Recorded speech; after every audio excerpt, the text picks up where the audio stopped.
Welcome to the Deep Dive. Today we're tackling, well, a truly expansive topic, the history of the region of Palestine. It's huge. It really is. Our guide for this journey is the comprehensive Wikipedia article. Yeah. It's massive, something like 19,000 words. Yeah, that's a lot to get through. Exactly. So if you're keen to grasp the essential knowledge, maybe uncover some fascinating details without getting totally bogged down, then this is for you.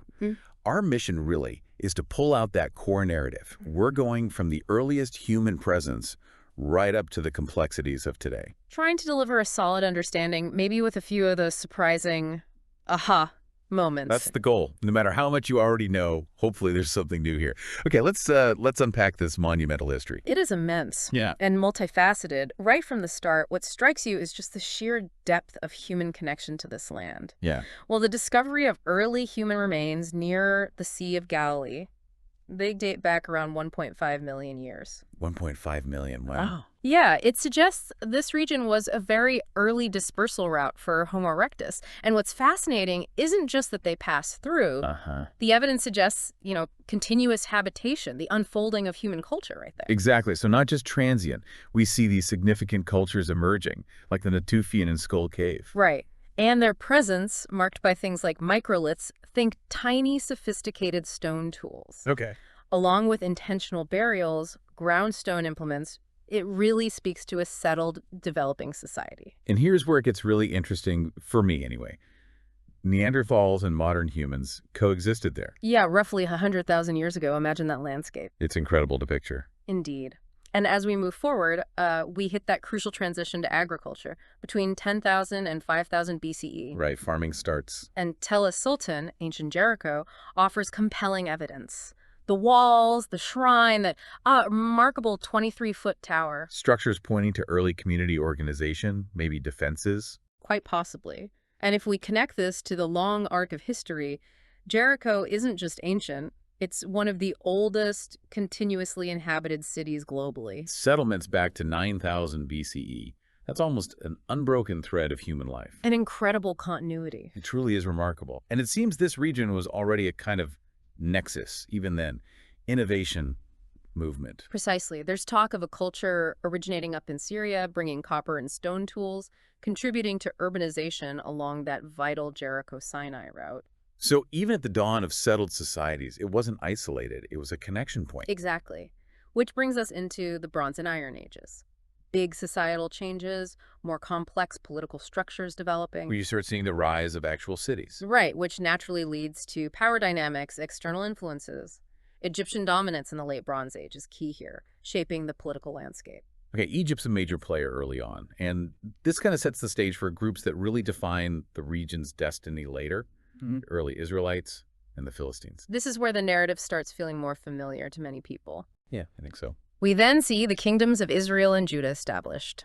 Periods of self-governance forging distinct cultural identities. But that independence was, well, constantly challenged, wasn't it, by powerful neighbors? Absolutely. Most significantly, the Assyrians, starting around 734 BCE under Tiglath-Pileser III. And his approach was different, right? More direct control. Exactly, a deliberate shift, transforming vassal states into actual integrated provinces of the Assyrian Empire. And the consequences sound severe.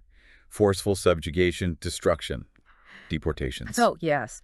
Widespread destruction and systematic deportations.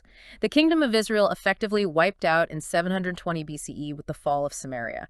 Sargon II deported, get this, 27,290 people to Mesopotamia. Wow. You can only imagine the upheaval. It was a calculated strategy, dismantle power in corporate territory. Interestingly, many Israelites fled south to Judah, which managed to hang on a bit longer. Which leads to Hezekiah's revolt against Assyria. That sounds bold. It was. Forming alliances, refusing to pay tribute, a real act of defiance. And that triggers Sennacherib's siege of Jerusalem in 701 BCE. Yeah. Famous story. But the city wasn't taken. Remarkably, no. Historical accounts suggest Judah and some coastal cities were allowed to remain, though weakened, probably seen as non-threatening by the Assyrians at that point. A strategic calculation, maybe? Tolerate the weak ones? Seems likely. Consolidate control over the strongholds, let the weaker ones exist as long as they behave. But this relative calm, it didn't last. No. Assyria weakens after Ashurbanipal's death, creates a power vacuum, and Babylon steps in. The Babylonian period, starting around 631 BCE, marks another huge shift. So Babylon rises, takes over former Assyrian lands. Egypt tries to step back in. Yeah, Egypt attempts to reassert influence, basically offer a protection for tribute, but their intervention on behalf of declining Assyria against Babylon, it fails. The fall of Nineveh, then Haran.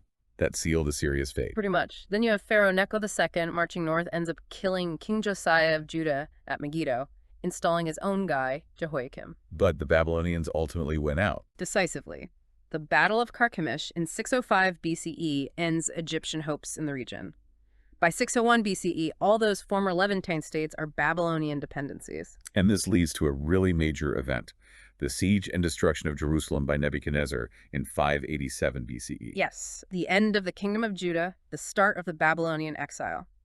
And it wasn't just Jerusalem. The Philistine cities were also absorbed into Neo-Babylonian provinces. Judah becomes Yehud, a province within the Babylonian system. That's right, Yehud, a Jewish administrative district. This exile period profoundly shaped Jewish identity and religious thought.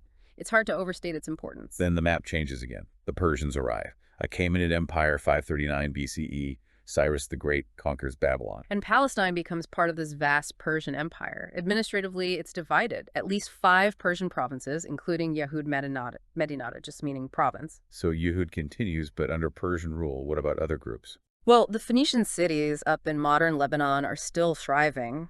Arabian tribes are in the southern deserts, and we see the Edomites pushed west by nomads like the Nabateans into southern Judea. That area becomes known as Idumea. It's like a constant reshuffling, isn't it? People's powers. Constantly. And the Persians seem to have given the Phoenician kings of Tyre and Sidon significant control over the coast. Why?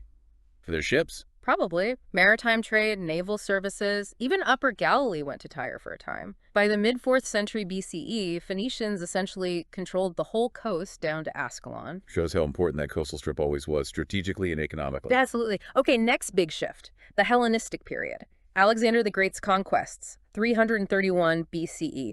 Greek influence spreads. And after Alexander dies, his successors fight over it. Ptolemies, Seleucids. Exactly. Intense competition for control. But amid this, we see a Jewish resurgence. The Hasmoneans, Maccabean revolt. That's the one. Late 2nd century BCE. Simon Thassi emerges, establishes an independent Judea.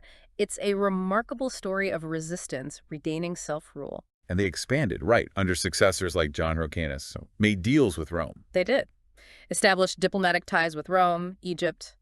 But internal strife, external pressures, eventually the Hasmoneans declined. Creating an opening for Rome, precisely. Which brings us to 63 BCE and the Roman period. They get involved in a Hasmonean succession fight. And Pompey makes Judea a client state. End of independence. Pretty much. Pompey sacks Jerusalem, installs Hyrcanus II as high priest, but not king. Judean territory is reduced. And Rome cracks down on uprisings, reorganizes things. Yeah, they restructured the kingdom into 5 autonomous districts in 57 BCE, probably to decentralize power, prevent more rebellion. But unrest continues, leading to the Herodian dynasty. Right. The Roman Senate appoints Herod king in 40 BCE, and he builds massively. Jerusalem rebuilt, the Second Temple renovation, basically a new temple, right? Right. Caesarea built up with a huge harbor. Huge projects. Solidified his rule, integrated the region into the Roman world. Jerusalem becomes this major pilgrimage center. But the underlying tensions, they didn't go away. No. They grew, eventually exploding into the Jewish-Roman Wars. The First War, 66-73 CE, devastating consequences. The destruction of Jerusalem and the Second Temple in 70 CE, a truly pivotal, tragic moment. Absolutely transformative. And then, after the later Bar Kokhba revolt, 132-136 CE, Emperor Hadrian establishes the province of Syria-Palestina, merging Judea with Galilee and Paravalia. Now, was this name change Palestina meant to erase the Jewish connection? There's debate, right? There is. It's complex. Some argue renaming it, making Jerusalem Aelia Capitolina, banning Jews initially. Yes, it was a deliberate attempt to disconnect them. How others? Others suggest it was more administrative, reflecting the changed reality after the revolt, incorporating wider areas. But regardless of intent, the name Palestine gets cemented as the official Roman term from then on. And new Roman-style cities pop up, too. Yes, Eleutheropolis, Diospolis, Nicopolis, a shift in the urban landscape. We should also mention that brief Pomeranian rule in the 260s, Zenobia. Good point. Under Odaenathus, then Zenobia's breakaway empire. A blip, before Rome reconquered in 272. But it shows even within the empire, there were these regional power plays. Okay, then the empire itself transforms. Christianity rises. Constantine, 4th century. A fundamental shift. Christianity becomes the state religion. Huge implications for Palestine. It becomes a major Christian center. Big churches built on holy sites, Holy Sepulchre, Nativity. Monumental constructions. And monasteries, over 140 established. Some, like Marsaba, are incredibly old, still active. And hermits, too, in the Judean wilderness. Yes, it became a significant center for eremitic life, that kind of solitary spiritual pursuit. And Jerusalem's status gets elevated. Being time. Made a patriarchate at the Council of Chalcedon in 451, one of the 5 main centers of Christianity: Rome, Alexandria, Antioch, Constantinople, and now Jerusalem. Huge boost to its prestige. And this Byzantine period, generally prosperous, culturally flourishing. Often described that way. Unprecedented prosperity, actually. Caesarea and Gaza became major centers of learning, apparently rivaling Alexandria and Athens. Really? Wow. And Eusebius's Onomasticon, his work mapping biblical places to current locations, really shaped the Western idea of Palestine as the Christian Holy Land. Administratively, it gets divided up more. Into 3 provinces: Prima, Secunda, Salutaris. Within the Diocese of the East, we also see the Ghassanid Arabs becoming more prominent. Right, a major Arab group acting as a buffer for the Byzantines. Exactly. But this stability eventually gets shattered by the wars between Byzantium and the Sasanian Persians. Including the Persians actually taking Jerusalem in 614. And a brief Jewish rule. Yes, briefly. Then the Byzantines reconquered it. But these long wars weakened both empires significantly. Paving the way for the next major power shift, the arrival of Islam. The Muslim conquest. Happens pretty quickly, between 636 and 640, under Caliph Umar. Right. Start of the early Muslim period. And one immediate significant change: protection for Christians, Jews, Samaritans as people of the book. And the Roman ban on Jews in Jerusalem was lifted? Yes. That must have been a huge moment for the Jewish community. Definitely. And we see Islamic holy sites built to the Dome of the Rock, Al-Aqsa Mosque, adding another layer to Jerusalem's sacredness. Solidifying its importance for a third major faith. Palestine was divided into administrative districts, Juns, ruled by successive dynasties, Rashiduns, then Umayyads, based in Damascus. Then the Abbasids, who moved the capital way over to Baghdad. Right. And as Abbasid central control weakened in the west, local powers rose, like the Tulunids in Egypt in 873. They briefly controlled Syria, even renovated some churches in Jerusalem. Then Abbasids regained control, followed by the Ikhshidids. Sounds like a less stable time. Persecution of Christians. There were periods of that under the Ikhshidids, yes, which kind of paved the way for the Fatimids to conquer the region in 969. Coming from Egypt, capital in Cairo, was their rule better? Generally seen as more stable, more tolerant, but that was disrupted in the 11th century by the Seljuk Turks. Another invasion, leading to disorder, hardship. Yes, including a major slaughter in Jerusalem in 1077. The Fatimids did manage to retake Jerusalem briefly in 1098. But only for a year, because in 1099, the First Crusade arrives. Establishment of the Kingdom of Jerusalem, start of the Crusader period. Intense conflict between Crusaders and Muslim powers for nearly a century. Fundamentally altering the region, until Saladin, leading the Ayyubids, reconquered Jerusalem in 1187. Ushering in the Ayyubid and Mamluk periods, lasting until 1516, the Crusader kingdom shrinks to the coast. Right, and Jerusalem itself. The Ayyubids actually dismantled its walls to stop Crusaders refortifying it. Later, it was damaged by the Khwarezmians. But the Mamluks eventually reunified Palestine as part of Damascus province. Yes, part of the Damascus Wilaya, divided into districts or sanjaks. Jerusalem, Gaza, Safed were key ones. Was this a good time for the region? Or still troubled? Mixed. Population declined due to conflict, earthquakes, the Black Death. Huge impact. But the Mamluks also invested in infrastructure, that Cairo-Damascus postal road. They built schools, renovated mosques. And culturally. Arab and Muslim writers of the time often celebrated Palestine as the blessed land of the prophets. Its religious significance remained central. Okay, then 1516. Another huge change.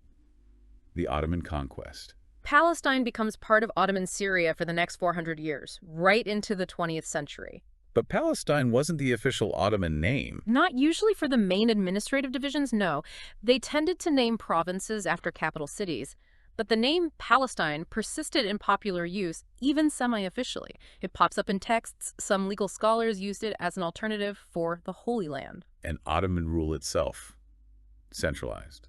or more local power?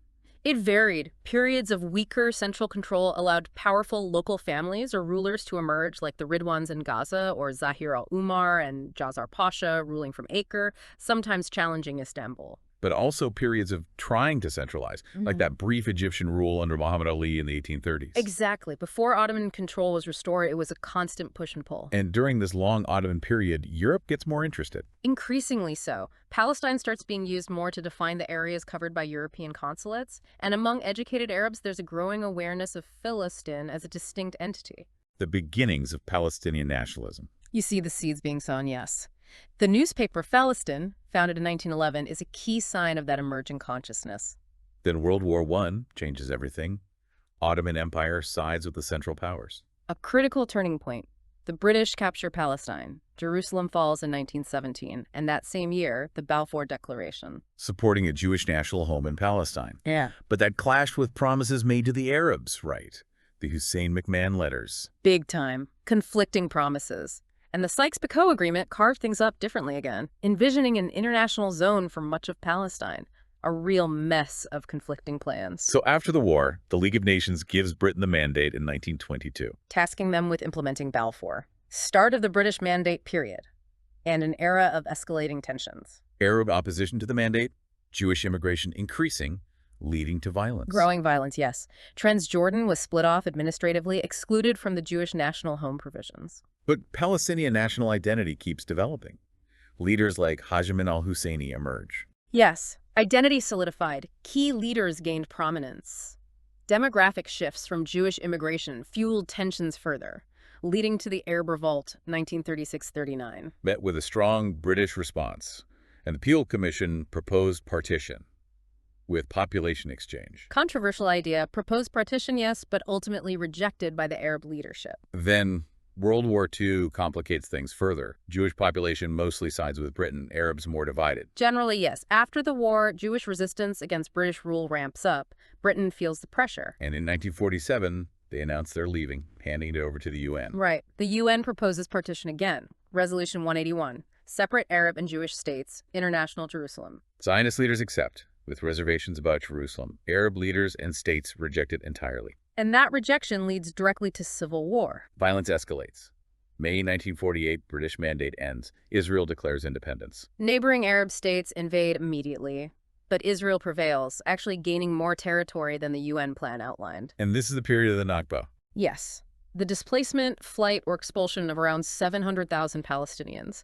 At the same time, you have the Aliyah, about 850,000 Jews immigrating to Israel from Arab countries. And the remaining Palestinian territories. West Bank, Gaza. West Bank and East Jerusalem annexed by Jordan. Gaza Strip occupied by Egypt. Which brings us closer to the present. The era often termed Israel and the occupied Palestinian territories.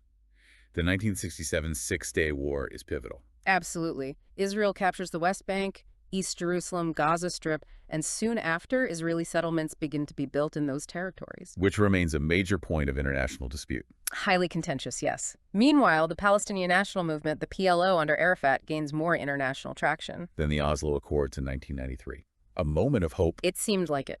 Established the Palestinian Authority, the PA, with limited self-rule in parts of the West Bank and Gaza. But peace efforts stalled after that. Conflict continued. Hamas rise in Gaza. Yes, further progress largely stalled. Ongoing conflict, particularly with Hamas gaining control of Gaza in 2007, splitting it from the PA-run West Bank. Though Palestine, the state of Palestine, achieved UN non-member observer status in 2012. A significant symbolic step, yes. But tensions remain high. The first and second intifadas, the Gaza-West Bank split. Efforts for full UN membership continue, but the situation remains deeply complex. So as we wrap up this really sweeping deep dive, we've traced this incredible narrative. Conquest, reconquest, cultural exchange, shifting identities. Recurring themes over millennia. A history spanning over 1 million years if you go back to those first hominids. Empires rising and falling, diverse peoples deeply connected to this land. What stands out for you looking back over it all? Well, the sheer continuity of habitation is remarkable. Jericho, 11,000 years.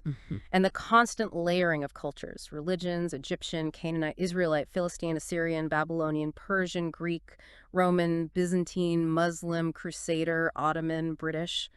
It's created this incredibly rich, complex tapestry. And the name itself, Palestine, how it persists through different administrations. Yeah, that endurance speaks volumes about the deep human connection to this specific place, doesn't it? Definitely. For you, our listener, hoping to get a handle on this efficiently, I hope this deep dive offered that shortcut, those aha moments, in a long, complex story. And maybe it leaves you thinking, how does knowing this incredibly long history shape our view of today's realities? Or what does that persistent idea of Palestine throughout history tell us about that enduring connection to the land? Important things to reflect on.